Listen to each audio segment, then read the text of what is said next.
நம்ம ஏழை யாராவது ஒரு திமுக கவுன்சிலர் எதற்கு ஏமாத்துறீங்க, எதுக்கு இந்த பித்தலாட்டம் அப்படின்னு தான் நாங்க கேட்கிறோம். அடுத்து முதல்வர் சொல்றாரு அவர்கிட்ட தங்க வெள்ளி நகைகள்லாம் எதுவுமே இல்லையா. அவன் எவ்வளவு பரம ஏழை பாருங்க. ஏதோ ஒரு யூடியூப் பிளாக்ல அவங்க வீட்டுக்குள்ள போயிட்டு அந்த காட்டுறாங்க. முதல்வர் சாப்பிடுற தட்டு பாத்தீங்கன்னா வெள்ளி தட்டு, வெள்ளி டம்ளர், எல்லாமே வெள்ளி. அவங்க பூஜை ரூமுக்குள்ள போனா எல்லாமே வெள்ளி. ஒரு குத்துவலை கொண்டோம்னா அவ்வளவு பெருசு இருக்கு, எல்லாமே வெள்ளி. அவ்வளவு வச்சிருக்காங்க. சரி, சாதாரணமா கொஞ்சம் இதா இருக்கிறவங்களே வெள்ளியில தங்கத்துல வச்சிருப்பாங்க, இல்லைன்னு சொல்லல. ஏன் அதை முறையா காட்ட மாட்டேங்கிறீங்க? எதற்கு ஏமாத்துறீங்க, எதுக்கு இந்த பித்தலாட்டம் அப்படின்னு தான் நாங்க கேட்கிறோம்.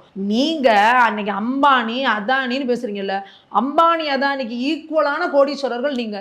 ஆனா ஏன் என்கிட்ட வெறும் 3 கோடி தான் இருக்கு, என்கிட்ட வெறும் 9 கோடி தான் இருக்குன்னு மக்களையே முட்டாளாக்குறீங்க. அதை தானே நாங்க கேட்கிறோம். அப்போ உன் கையில வெறும், அதுலயும் உதயநிதி ஸ்டாலின் பாத்தீங்கன்னா 1.5 லட்ச ரூபா கடன்ல இருக்காராம். பாவம், 1.5 லட்ச ரூபாலாம் அவர் நாய்க்கு பிஸ்கட் போடுற காசு. டெய்லி ஒரு நாய் கூட போடுவார், ரவுடி பாயா, ரவுடின்னு ஒரு நாய்க்கு போடுறாருல, அந்த நாய்க்கு பிஸ்கட் போடுற காசு 1.5 லட்ச ரூபா.